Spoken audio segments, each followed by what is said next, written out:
De volta no Paraná TV com uma pessoa que é referência aqui em Londrina sobre doação de órgãos, a Ogli Bach. Vou falar do teu cargo aqui correto, Ogli? É coordenadora da Comissão de Procura de Órgãos e Tecidos para Transplante. Estava conversando com a gente aqui, já está há 18 anos nessa já, né? É com muito orgulho que você recebe um mês para doação de órgãos, um mês inteiro para falar sobre a conscientização desse assunto que é tão importante, né, Ogli? Com certeza, eu acho que não dá para ficar só nesse mês, mas eu acho que é a evolução da sociedade que está dizendo este assunto é nosso. Isso aqui nós temos que conversar sobre isso e nós precisamos trabalhar junto. Então, a maior celebração para nós que trabalhamos com a questão da doação de órgãos, ter este mês, ter uma lei municipal, é o reconhecimento de que a doação é um bem que vem da sociedade e que volta para ela. Então, que também lhe é dever pensar sobre isso, é dever estimular a reflexão e a decisão sobre doação ou não. A gente tem números para mostrar, você deve estar vendo em casa números sobre as pessoas que doam, né? As famílias que resolvem doar. Muitas famílias rejeitam a doação, 35%, né? Por que esse número ainda é alto? O que é preciso melhorar mais? Eu acho que nós precisamos conversar com as pessoas, esclarecer, porque as pessoas querem tomar essa decisão com segurança. Então ela precisa compreender que morte encefálica é morte. Não vai ter como. Dali para frente é ressurreição para quem acredita nela, mas a morte encefálica é morte. E neste momento é possível a questão da doação. Então a interlocução com as pessoas ainda é importante, a informação. Um outro lado importante disso é a capacitação e o treinamento dos profissionais que atendem essas famílias dentro dos hospitais, porque na medida em que eu tenho profissionais habilitados numa atitude humanizada e de acolhimento, invariavelmente ela vai conseguir conduzir essa família a pensar na possibilidade da doação. Não é nem convencer, porque nós não estamos aqui para convencer ninguém a doar. A gente está aqui para dar a oportunidade a quem quer doar, porque o brasileiro invariavelmente é disposto a doar, né? Quando ele tem um clima de confiabilidade, de transparência, onde tudo que foi feito pelo seu ente querido poderia ter sido feito, foi feito. Onde as pessoas esclarecem para ela o que não mais pode ser feito, né? O que a gente não pode é ficar num véu. As pessoas achando que podia ser assim, podia ser assado, não. Essa clareza, essa transparência, e eu acho que esse é um processo de maturidade da sociedade e dos profissionais que atuam dentro das unidades de terapia intensiva, né, dos profissionais de saúde, de entender que tem momentos que nós não podemos mais, que a morte invariavelmente vai chegar. E que, além disso, ainda pode continuar sendo ético, nós podemos continuar dando um novo significado para a morte, que eu acho que a doação de órgãos dá conta disso, de dar um novo significado para a morte. Tá certo. Depois a gente volta a conversar um pouquinho mais, Olga. Eu vou chamar para a conversa a Vanessa Navarro, está na PUC aqui em Londrina. O que você vai falar para a gente, Vanessa? Boa tarde.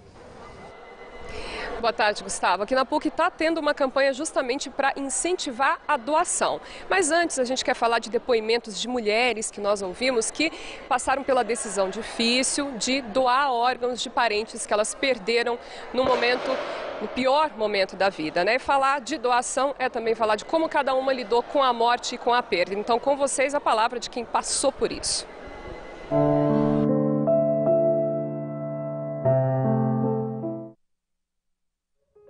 É uma história de amor, assim,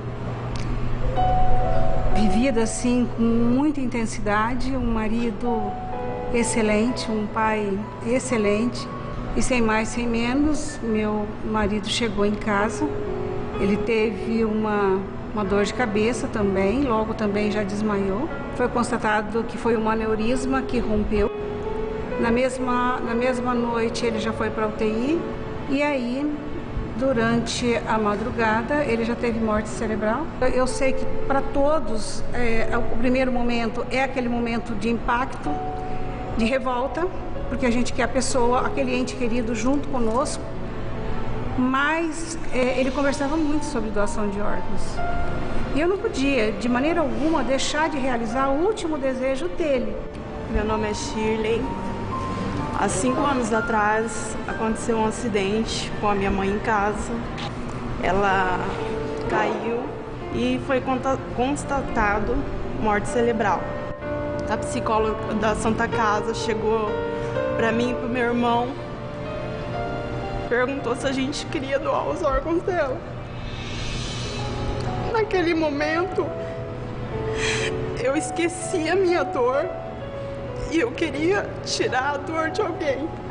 E faz 5 anos que eu carrego essa dor da falta da minha mãe. Mas quando eu lembro que a gente doou os órgãos dela, a mesma coisa de Deus me dá um abraço, porque eu sei que a gente salvou vidas, a gente tirou dor das pessoas. Tem que ter muita coragem, inclusive, para reviver tudo isso, né? A gente chamou para participar dessa conversa o psicólogo Fernando Zanluc. Fernando, a gente sabe que as pessoas têm que ter um tempo para o luto, para chorar, para sofrer, só que ao mesmo tempo a decisão de doar tem que ser nesse momento difícil, tem que ser muito rápida. Como lidar então com essas duas coisas? O luto, a gente precisa entender que é um processo, não é um estado, né? Você tem que passar pelo luto. Então o velório, inclusive, ele serve para esse momento da despedida e da aceitação de algo que na verdade é inevitável, é a morte, né? É que geralmente na doação essa morte vem precocemente e de uma maneira inesperada, abrupta, muito ruim. O que precisa mesmo, acho que é conversar sobre isso em vida.